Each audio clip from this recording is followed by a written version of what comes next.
One India Kannada YouTube ಚಾನಲ್ಗೆ ಸ್ವಾಗತ. ನಾನು ಸಂದೀಪ್. ಉತ್ತರ ಪ್ರದೇಶ ಮುಖ್ಯಮಂತ್ರಿ ಆಯ್ಕೆ ಮುಂದುವರಿದ ಕುತೂಹಲ. ಹೌದು, ಉತ್ತರ ಪ್ರದೇಶದ ಮುಖ್ಯಮಂತ್ರಿಯನ್ನು ಆಯ್ಕೆ ಮಾಡಬೇಕಿರುವ ಬಿಜೆಪಿ ಹಲವು ಅಂಶಗಳನ್ನು ಪರಿಗಣಿಸಬೇಕಿದೆ. ಹಲವಾರು ಹೆಸರುಗಳು ಗಿರಿಕಿ ಹೊಡಿತಾ ಇದೆಯಂತ ಈ ಒಂದು ಉತ್ತರ ಪ್ರದೇಶದಲ್ಲಿ. ಪಕ್ಷದ ಎಲ್ಲ ಶಾಸಕರು ದೆಹಲಿಯಲ್ಲಿರುವ ಉತ್ತರ ಪ್ರದೇಶ್ ಭವನದಲ್ಲಿ ಸಭೆಯನ್ನ ಸೇರ್ತಾ ಇದ್ದಾರಂತೆ.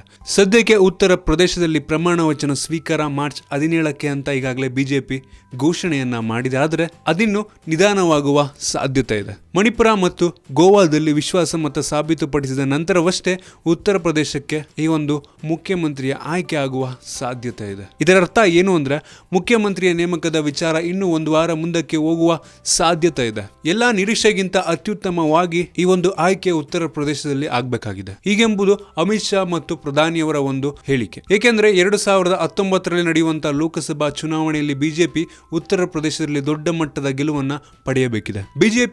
ಬಿಜೆಪಿಯಲ್ಲಿ ಹಲವರು ರಾಜನಾಥ್ ಸಿಂಗ್ ಉತ್ತರ ಪ್ರದೇಶ ಮುಖ್ಯಮಂತ್ರಿ ಆಗಬೇಕು ಆದರೆ ಅವರು ಅದನ್ನ ನಿರಾಕರಿಸ್ತಾರೆ. ಆದರೂ ಅವರ ಹೆಸರು ಅಂತೂ ಗಿರ್ಕಿ ಹೊಡಿತಾ ಇರೋದಂತೂ ನಿಂತಿಲ್ಲ. ಇಬ್ಬರು ಮುಖ್ಯಮಂತ್ರಿಗಳನ್ನ ನೇಮಕ ಮಾಡುವ ಬಗ್ಗೆ ಬಿಜೆಪಿಯಲ್ಲಿ ಚಿಂತನೆಯನ್ನ ನಡೆಸ್ತಾ ಇದೆಯಂತೆ. ಒಬ್ಬರು ಮೇಲ್ಜಾತಿ ಹಾಗೂ ಇನ್ನೊಬ್ಬರು ಹಿಂದುಳಿದ ಜಾತಿಯವರು ಉಪಮುಖ್ಯಮಂತ್ರಿ ಆಗುವ ಸಾಧ್ಯತೆ ಇದೆ ಅಂತ ಕೂಡ ಹೇಳಲಾಗ್ತಿದೆ. ಕಾದು ನೋಡಬೇಕು ಈ ಒಂದು ಉತ್ತರ ಪ್ರದೇಶದಲ್ಲಿ ಯಾರು ಮುಖ್ಯಮಂತ್ರಿ ಆಗ್ತಾರೆ ಮತ್ತೆ ಇನ್ನೊಬ್ಬರು ಉಪಮುಖ್ಯಮಂತ್ರಿನೂ ಬರ್ತಾರಾ ಅಂತ.